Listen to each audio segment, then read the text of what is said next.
কলকাতার কাছে পিঠে একদিনের ছুটিতে কোথায় ঘুরবেন ভাবছেন? তাই আজ আমি আপনাদেরকে নিয়ে আমাদের প্রিয় শহর কলকাতাতে পরেশনাথের মন্দির ঘুরিয়ে দেখাবো। মন্দিরের নির্জন পরিবেশ সাথে মন্দিরের কারুকার্য যা আপনাদেরকে মনোমুগ্ধ করবে। এরই সাথে আশেপাশের আরও 3টি জৈন মন্দির আপনাদেরকে আমরা আজ দর্শন করাবো। কিভাবে আসবেন এই মন্দিরে, মন্দিরের সময়সূচি কী, মন্দিরের সমস্ত তথ্য, এই সমস্ত তথ্য নিয়ে আজকে এই ভিডিওটির মাধ্যমে আপনাদের মধ্যে আমরা সম্পূর্ণ তথ্যটা শেয়ার করতে চলেছি। তাহলে চলুন আরও একটি নতুন সপ্তাহে আরও একটি নতুন ভিডিও আপনাদের সকলকে নিয়ে শুরু করা যাক।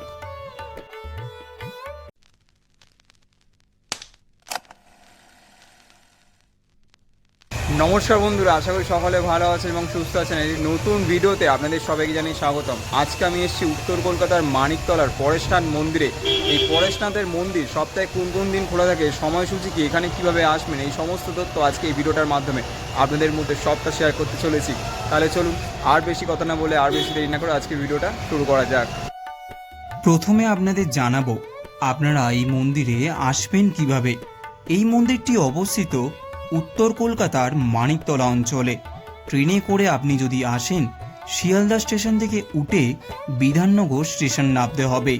বিধাননগর স্টেশন থেকে অটো কিংবা বাসে করে চলে আসুন গৌরীবাড়ি, যা পরেশনাথ মন্দিরের একদম নিকটবর্তী একটি বাস স্ট্যান্ড।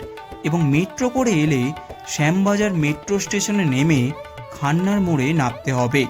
কলকাতার যে কোনো প্রান্ত থেকে বাসে করে যদি আসেন, আপনাদের নামতে হবে গৌরীবাড়ি অথবা খান্না বাস স্ট্যান্ডে। মন্দিরের সময়সূচি হলো প্রতিদিন ভোর 6:30 থেকে দুপুর 12টা পর্যন্ত এই মন্দির খোলা থাকে এবং পুনরায় দুপুরবেলা 3টে থেকে প্রতিদিন সন্ধ্যা 7টা পর্যন্ত এই মন্দির খোলা থাকে। উত্তর কলকাতায় অবস্থিত পরেশনাথের জৈন মন্দির শহরের অন্যতম পবিত্র ও মনোমুগ্ধকর তীর্থস্থান। জৈন ধর্মাবলম্বীদের কাছে এই মন্দির অপরিসীম শ্রদ্ধার স্থান হলেও এর অপূর্ব স্থাপত্য, শিল্প সৌন্দর্য এবং শান্ত পরিবেশের জন্য সকল ধর্মের মানুষের কাছে এটি সমান আকর্ষণীয়। শহরের কোলাহল থেকে কিছুটা দূরে দাঁড়িয়ে থাকা এই মন্দির প্রাঙ্গণে প্রবেশ করলেই যেন এক অন্য জগতে পৌঁছে যাওয়ার অনুভূতি হয়, যেখানে নীরবতা, শুচিতা ও আধ্যাত্মিকতা এক অপার্থিব মেলবন্ধন বিরাজ করে। মন্দির প্রাঙ্গণে ঢুকতেই প্রথম যে জিনিসটি চোখে পড়ে তা হলো সুসজ্জিত বাগান। চারিদিকে নানা রঙের ফুলের সমাহার, লাল, হলুদ, সাদা, বেগুনি, যেন প্রকৃতি নিজেই এখানে আরাধনার অংশ হয়ে উঠেছে। বাগানের পথজুড়ে কাঁচের মোজাইক দিয়ে তৈরি নকশা সূর্যের আলোয় ঝলমল করে ওঠে। ইউরোপীয় ধাঁচের রূপোর মূর্তি ও অলংকার বাগানের সৌন্দর্য আরও বাড়িয়ে তোলে। মাঝে মধ্যে ফোয়ারাগুলি থেকে ছন্দময় জলধারা ছুটে বেরোয়, আর সেই ঝর্ণার শব্দ পুরো পরিবেশে এক স্নিগ্ধ সুর সৃষ্টি করে। একটি পরিচ্ছন্ন জলাশয় রয়েছে, যেখানে রঙিন মাছেরা জলের ওপর ভেসে বেড়ায়। সূর্যলোকে ঝিকিমিক করা সেই জলরাশি দর্শনার্থীদের মনে প্রশান্তি এনে দেয়। এই মন্দিরটি মূলত 23তম জৈন তীর্থঙ্কর ভগবান পরেশনাথের নামে পরিচালিত হলেও মন্দির কমপ্লেক্সে মোট 4টি প্রধান মন্দির রয়েছে। প্রধান মন্দিরটি উৎসর্গিত শ্রী শীতলনাথজিকে নিয়ে, যিনি জৈন ধর্মের 10ম তীর্থঙ্কর হিসেবে পূজিত হন। এছাড়াও শ্রী চন্দ্রপ্রভু জি মন্দির, মহাবীর স্বামী মন্দির এবং দাদাওয়ারি মন্দির ও কুশলজি মহারাজের মন্দির এখানে অবস্থিত। দাদাওয়ারি মন্দিরে জৈন আচার্য জিন দত্ত কুশলসুরির পবিত্র পদচিহ্ন সংরক্ষিত করে রাখা হয়েছে, যা ভক্তদের কাছে গভীর ভক্তি ও শ্রদ্ধার প্রতীক। ভিডিও শুরুতে আপনাদের আমরা যে 4টি মন্দিরের সম্পর্কিত তথ্য দিয়েছিলাম, সেই 4টে মন্দিরের সম্পর্কিত তথ্য এখন আমরা শেয়ার করলাম, যা আপনারা এই ভিডিওর একদম অন্তিম পর্বে তার কিছু কিছু অংশ এই ভিডিওটির মাধ্যমে দেখতে পাবেন।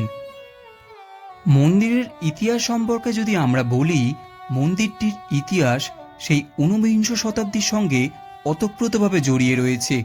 1867 সালে রায় বদ্রীদাস বাহাদুর এই মন্দিরটি নির্মাণ করেন। সেই সময় থেকেই এখানে এক বিশেষ প্রদীপ নির্বিচ্ছিন্নভাবে জ্বলছে। ঘৃতের সেই অক্ষয় প্রদীপ আজও গর্ভগৃহে প্রজ্বলিত। এটি মন্দিরের অন্যতম বিস্ময়কর ও আধ্যাত্মিক আকর্ষণ, যা ভক্তদের মনে অন্তত ভক্তি ও আশ্বাসের সঞ্চার করে। মন্দিরের স্থাপত্য ও অন্তঃসজ্জা সত্যি অপূর্ব। ভেতরে প্রবেশ করলেই দেখা যায় দেয়াল ও ছাদ জুড়ে কাঁচ ও আয়নার কারুকার্য। ঝাড়বাতিগুলো ছাদ থেকে ঝুলে থেকে সারা হলঘরে রাজকীয় আবহ সৃষ্টি করেছে।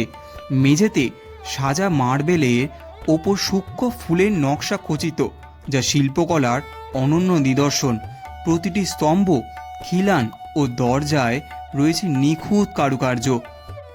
মন্দিরের দক্ষিণ দিকে অবস্থিত শ্রী চন্দ্রপ্রভুজির মন্দিরটি 1895 সালে গণেশলাল কাপুরচাঁদ জাহার নির্মাণ করেন।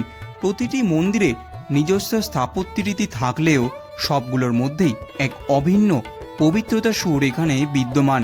এখানে প্রতিদিন বহু ভক্ত এসে প্রার্থনা করেন, ধ্যানের জন্য সমাবেত হন। জৈন ধর্মের মধ্যে এই মন্দিরটি কলকাতায় বেশ অন্যতম।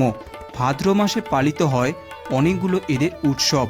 চলাকালীন ভক্তরা অহিংসা পালন করেন, শাস্ত্রপাঠ শোনেন, উপবাস করেন এবং দান ধর্মে অংশ নেন।